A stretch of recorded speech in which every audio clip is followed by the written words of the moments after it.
Mga katrops, welcome back ulit kayo sa aking channel Sports React PH at ngayon na ay pag-uusapan natin ang balitang babuwagan nga daw agad ng Washington Wizards ang kanilang lineup.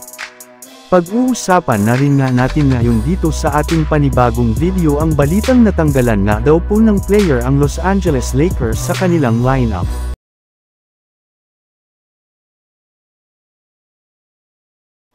Naibalita na nga po noong nakaraang araw isa nga sa mga sinisisi ngayon ng Washington Wizards sa pagbagsak ng kanilang team ngayong season ay ang kanilang player na si Jordan Poole gayong bilang isang superstar nga ay hindi nga maganda ang kanyang ipinapakitang performance sa kanilang mga laro sa pag-a-average lamang niya dito ng 15.5 points, 2.5 rebounds at 3.7 assists per game sa kanyang 39% shooting.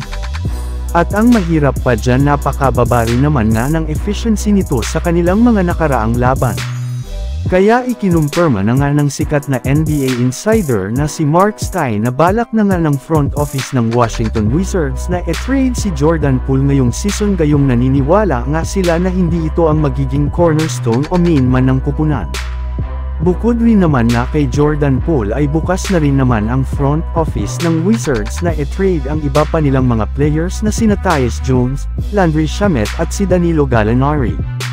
Kaya mukhang ipapamigay lamang nga ng kanilang team ang lahat ng kanilang mga bagong player na nakuha sa trade ng nagdaang offseason dahil sa napakasama nilang simula sa kanilang mga laro.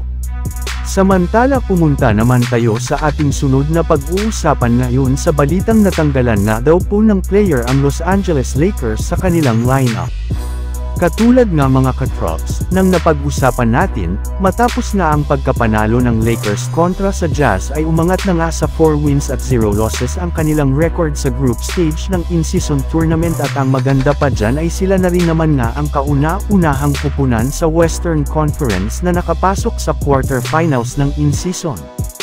At kung titingnan nga natin ang kanilang record ngayon at ang hawak nilang points differential na 74 points ay sila na nga ang magiging number 1 team sa in-season tournament ng Western Conference kung saan inaasahan nga nakakalabanin nila dito ang kahit anumang kupunan na makakapasok sa wild card.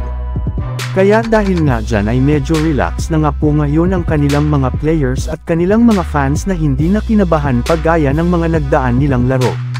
Pero sa kabila nga niyan ay meron naman ng hindi magandang nangyari sa kanilang kupunan matapos magtamo ng injury ang kanilang player na si Cam Reddish sa kanyang groin na siyang rason bakit maaga siyang umalis sa kanilang laban. As of now nga ay hindi pa alam ni Coach Darvin Ham ang tunay na lagay ni Reddish at kung makakapaglaro pa ito sa pangalawang game ng kanilang back-to-back kontra sa Dallas Mavericks bukas ng umaga gayong papakiramdaman muna nga nito ang kanyang pangangatawan bago magsimula ang kanilang laban. Kaya mukhang malaki nga ang posibilidad na maging out si Cam Reddish sa kanilang susunod na laro. So yun lang nga mga katrops ang handog ko sa inyong storya ngayong araw. Sana nag-enjoy kayo. Please like and subscribe my YouTube channel Sports React PH para sa iba pang storya at update patungkol sa NBA. Kita-kits muli sa ating susunod na video.